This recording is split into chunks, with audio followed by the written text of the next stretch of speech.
Pas facile de répondre à toutes les attentes dans le monde automobile. Parlez-en à Evelyne Audet et son essai de la semaine. Après avoir essayé la Polestar 2 l'an dernier, cette fois-ci, j'ai passé ma semaine à bord de la Polestar 3. C'est le tout premier VUS de la compagnie.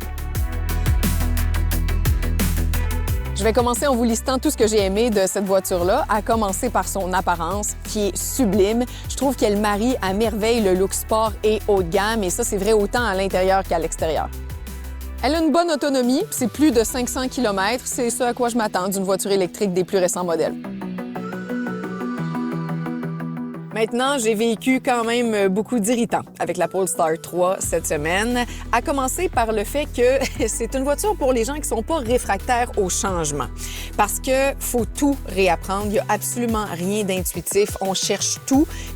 La deuxième chose qui m'a déplu, c'est que 100% de la voiture se contrôle dans cet écran-là. Mais cet écran-là, il a beaucoup de problèmes d'affichage puis il connaît des ratés là, sans bon sens. Comme présentement, mon heure est à moitié coupée, je sais pas pourquoi.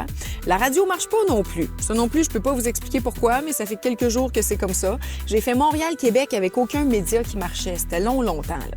Tu sais, moi, j'adore la technologie, j'embarque dans ce virage-là à fond, mais ce que je demande en retour, c'est de la fiabilité et je n'en ai pas eu. Finalement, la dernière chose qui m'a fait rager cette semaine, c'est que la Polestar, c'est un peu comme une Tesla. Ça offre une expérience connectée, une expérience numérique aux propriétaires. Et moi, comme je n'étais pas propriétaire, j'avais l'expérience valet. Mais cette carte m'a fait vivre l'horreur. J'ai sacré toute la semaine. Je vous épargne les détails. Juste ouvrir les portes était compliqué, tu sais. Pour moi, une application, là, ça marche même pas. Pour moi, une application, là, c'est le fun, c'est un beau bonus, mais tout le fonctionnement d'un véhicule ne devrait pas dépendre de ça. En conclusion, je pense que vous l'avez compris, je n'ai pas vécu une expérience très positive à bord de la Polestar 3.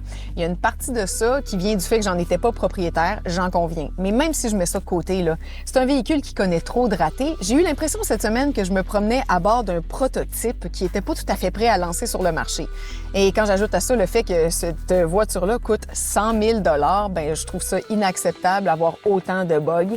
Alors pour moi, c'est non merci.